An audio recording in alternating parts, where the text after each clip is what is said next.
tarde, alunos. Tudo bem com vocês? Espero que todos estejam bem. Aqui é a professora Thaís Santos e vamos dar início à nossa videoaula de História. Hoje vamos continuar falando sobre os povos indígenas da América. Falamos anteriormente sobre os maias, os astecas e é a vez do Império Inca.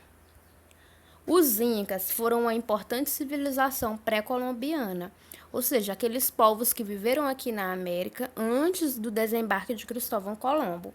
Esse império estendia-se por territórios que atualmente correspondem à Colômbia, o Chile e a Argentina. Os Incas, assim como os astecas e os maias, formaram importantes civilizações na América antes do domínio espanhol e chegaram a ter mais de 15 milhões de habitantes. O termo Inca originalmente significava chefe. Esse era o título dado aos imperadores. Então, naquela época, os imperadores, os chefes, eram chamados de Inca. Mas agora, atualmente, essa palavra passou a ser usada para designar esses povos. As origens dos povos incas. A região andina, que é constituída pelos países da América que atravessam a Cordilheira dos Andes, como Bolívia, Peru, Equador, Colômbia, Chile e Venezuela, essa foi a região onde se desenvolveu a civilização Inca. Antes dos Incas, essa região ela era habitada por uma outra grande civilização, conhecida como Chavin. Por meio de guerras entre a civilização Chavin e os Incas conseguiram dominar essa região e expandir o seu território. A sociedade Inca. Os Incas possuíam uma sociedade hierarquizada, assim como os astecas e os maias. Isto é, era uma sociedade dividida em classes sociais, com diferentes níveis de importância e prestígio. No topo, era ocupado pelo imperador, que era chamado de Sapa Inca. O imperador tinha o controle sobre a vida das pessoas e pouquíssimos tinham o direito de ver o seu rosto. Além disso, era adorado por seus súditos. Abaixo do imperador estava a nobreza, responsável por ocupar os cargos administrativos do império. Existiam nobres que herdavam sua condição de maneira hereditária, ou seja, de pai para filho, pela linhagem, mas também haviam nobres que recebiam essa condição do imperador. O restante da sociedade inca era composta por comerciantes, por homens comuns. Entre eles estavam agricultores, pedreiros, pastores de ovelhas, enfim. Então, quem tinha mais poder? O rei, o imperador, desculpa. Abaixo do imperador, a nobreza. E, por último, quem tinha menos poder, ou poder nenhum, eram os agricultores, os homens comuns, o povo. Aqui é uma representação de como os membros da elite vestiam-se. A economia. Todos os níveis da sociedade deveriam pagar tributos ao imperador Inca. Não usavam moedas, apenas trocas de mercadorias. E até o trabalho era remunerado com mercadorias e comida.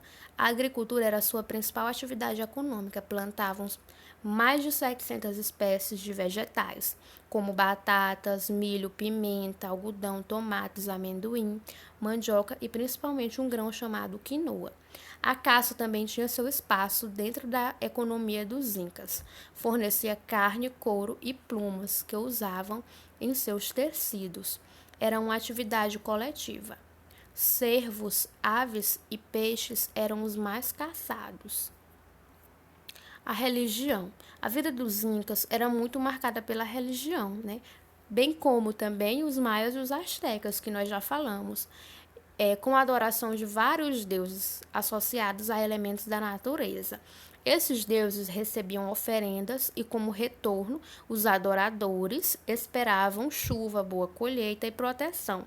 Em Cusco, foi construído um templo grandioso em homenagem ao deus do sol.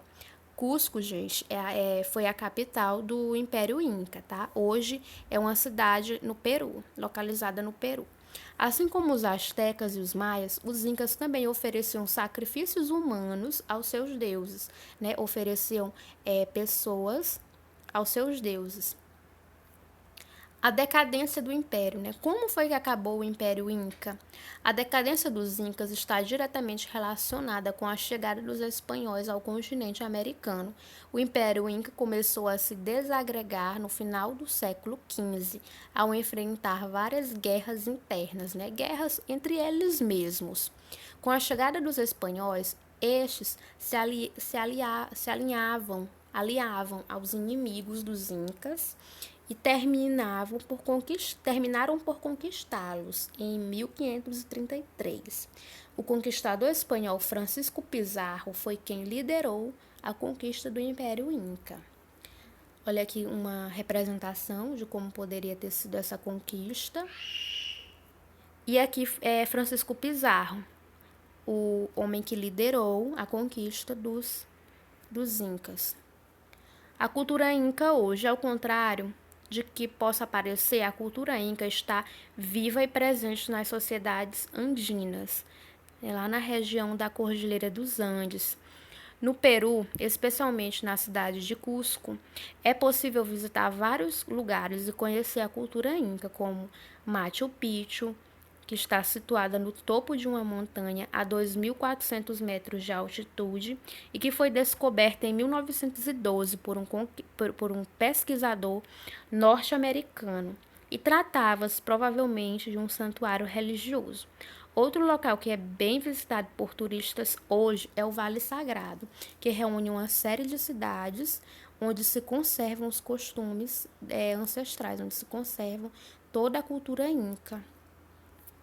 Aqui é a cidade de Machu Picchu, né?